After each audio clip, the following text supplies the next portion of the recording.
Elias, o profeta que nunca conheceu a morte, trilhou uma jornada verdadeiramente extraordinária. Este antigo profeta emergiu como o escolhido de Deus, sendo instruído em Querite, lapidado e aperfeiçoado em Sarepta.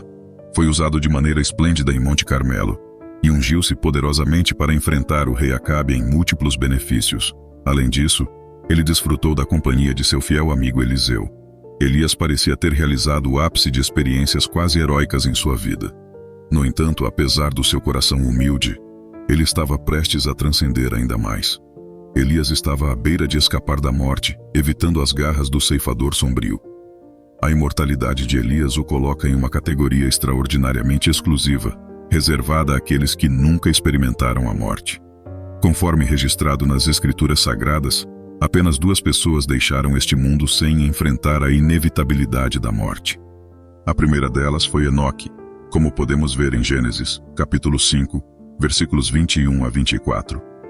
Aos 65 anos, Enoque tornou-se pai de Matusalém. Enoque andou fielmente com Deus por 300 anos, tendo também outros filhos e filhas ao longo de sua vida. Na última análise, ele foi retirado da terra sem passar pela experiência da morte. Enoque viveu por um total de 365 anos, e ele manteve uma caminhada fiel com Deus.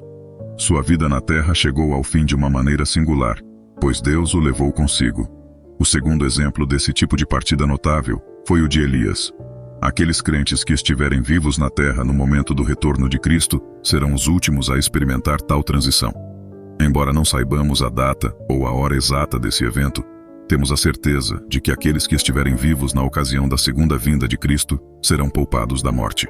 O apóstolo Paulo escreveu com clareza sobre isso em sua primeira carta aos Coríntios, no capítulo 15, versículos 51 a 54.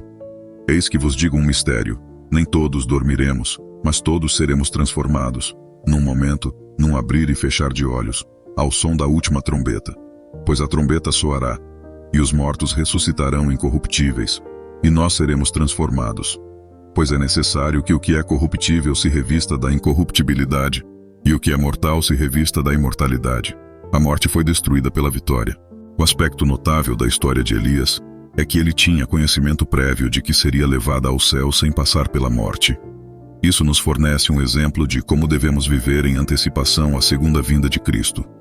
A partir do contexto, fica claro que Deus revelou antecipadamente a Elias informações sobre sua partida final. Embora a narrativa não especifique quando ou como isso ocorreu, podemos perceber que Deus também ocorreu essas informações com os filhos dos profetas e com Eliseu, o amigo íntimo e sucessor divinamente designado de Elias. Conforme descrito em 2 Reis, capítulo 2, versículos 1 a 12, no dia em que o Senhor estava prestes a levar Elias ao céu em um turbilhão ou vento arrebatador, Elias e Eliseu partiram de Gilgal. Esse foi o último dia de Elias na terra, quando ele seria arrebatado e desapareceria instantaneamente da presença dos mortais, indo ao encontro de Deus. Elias indicou a Eliseu para que ficasse em Betel, pois o Senhor o havia chamado para ir ao Jordão. Eliseu, no entanto, insistiu que não o deixaria. Ambos seguiram juntos até Betel, e durante esse trajeto, os filhos dos profetas em Jericó também vieram a Eliseu, e disseram-lhe que o Senhor levaria Elias naquele dia. Eliseu estava ciente disso, mas ele não se deixou abalar. Mais tarde, quando Elias sugeriu que Eliseu ficasse em Jericó enquanto ele ia ao Jordão, Eliseu voltou a aceitar, afirmando que não o deixaria. E assim, eles continuaram a jornada até o Jordão, enquanto os filhos dos profetas observavam. Eliseu, tanto em Betel quanto em Jericó, foi questionado pelos jovens profetas sobre o conhecimento que tinham de que o Senhor levaria seu mestre naquele dia. Eliseu respondeu a ambos da mesma maneira, dizendo: às vezes, sim, eu sei. Agora, por favor, fiquem quietos. Eliseu buscou tranquilizar os filhos dos profetas, confirmando que aquele era o dia em que Elias seria levado. Ele provavelmente pediu que ficassem em silêncio para evitar perturbar Elias com perguntas e conversas, que naturalmente se seguiriam após o profeta idoso compartilhar essa notícia extraordinária. Eliseu viu a singularidade do momento de reflexão em que Elias estava imerso e compreendeu que ele precisava de paz e serenidade. O povo subiu do Jordão no 10º dia do primeiro mês e acampou em Gilgal, localizado no extremo leste de Jericó. Gilgal foi o ponto de partida da jornada final de Elias. A próxima parada foi Betel, um lugar de oração que significa casa de Deus. Foi ali que Abraão construiu um altar e frequentemente se encontrava com o Senhor. Gênesis 12:8. De Betel, Elias segue em direção às colinas a leste, onde montou sua tenda. Entre Betel a oeste e a leste das colinas, ele construiu um altar ao Senhor e invocou o nome do Senhor. Nesse local, ele dedicou seu tempo a buscar a Deus, lutar espiritualmente e se preparar espiritualmente. Por fim, Elias chegou ao Jordão, um lugar simbólico de morte, não apenas físico, mas também do ego. Foi aí que Elias lembrou os dias em que havia entregue sua própria força e morrido para seus próprios desejos e planos. Ao longo dos anos, esse homem de Tisbe aprendeu a depender de Deus em vez de si mesmo, a andar na força do Senhor em vez da sua própria, a se submeter, esperar e obedecer. Essa negação de si mesmo não é uma característica natural, mas uma obra adquirida, encorajada por poucos e exemplificada por ainda menos. Isso torna as realizações de Elias ainda mais notáveis, pois ele era uma pessoa moldada e maleável nas mãos de seu mestre. Elias produziu seu melhor trabalho sob a sombra do Todo-Poderoso, vivendo uma vida poderosa porque chegou a um ponto em que abraçou a morte de seus próprios desejos, se isso significasse manifestar a maior glória de Deus. Isso nos lembra que, para todos nós, existe um Jordão em nosso destino final. Embora a maioria de nós não saiba quando chegaremos a esse ponto em nossa jornada, também existe a morte do ego, a necessidade da autonegação. Essa morte é parte do ato de pegar a própria cruz e seguir a Cristo, como declarado em Mateus 10:38. Quem não toma a sua cruz e não me segue, não é digno de mim. Ao chegarem ao Jordão, o destino final de Elias na terra, Eliseu fez uma declaração solene. Pela vida do Senhor e pela tua vida, não te deixarei. Elias havia tentado afastá-lo de Gilgal, mas acreditava que não estava tentando se livrar de Eliseu.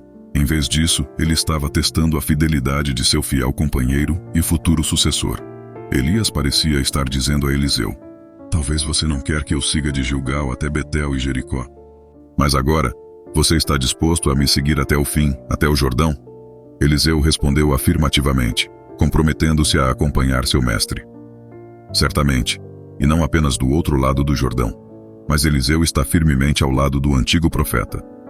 Eliseu estava colado a Elias o tempo todo, como um jogador defensivo que fica colado ao receptor durante toda a partida.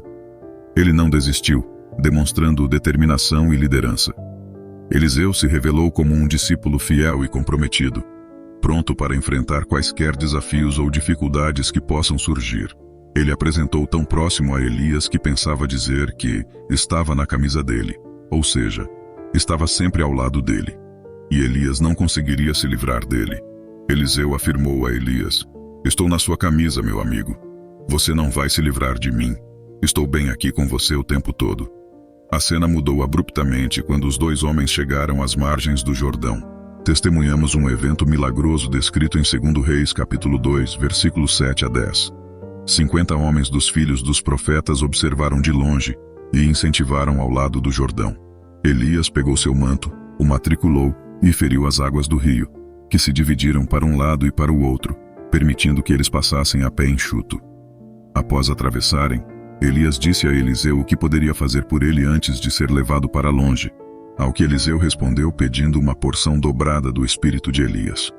Elias percebeu que isso era um pedido difícil, mas entregamos que se Eliseu o visse ser tirado dele, seu pedido seria concessão.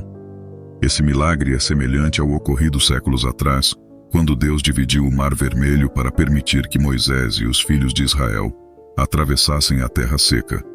Neste caso, as águas do Jordão se abriram, permitindo que Elias e Eliseu cruzassem o rio a pé enxuto.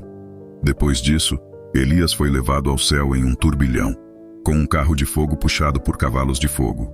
Isso aconteceu de repente, enquanto eles caminhavam e conversavam. Eliseu ficou surpreso e maravilhado ao testemunhar esse evento extraordinário. A história continua com Eliseu assumindo o manto de Elias e voltando para a margem do Jordão. Ele pegou o manto de Elias, bateu nas águas do rio e disse: onde está o Deus do Senhor Elias? Quando ele bateu nas águas, elas se separaram, permitindo que ele atravessasse. Os filhos dos profetas que estavam em Jericó pensaram que o espírito de Elias agora se referia a Eliseu e o retornou com reverência. A história demonstra a continuidade do plano de Deus através das gerações.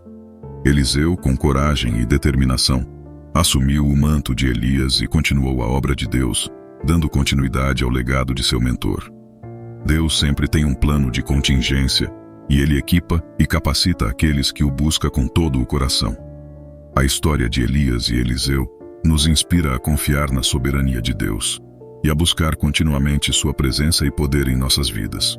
Esta foi a pregação ilustrada e inspirada na vida e na passagem do profeta Elias para o céu, sem passar pela morte. Se você gostou desta pregação e gosta desse tipo de vídeo, nos ajude se inscrevendo no canal para nos ajudar e compartilhe para abençoar mais pessoas. Amém.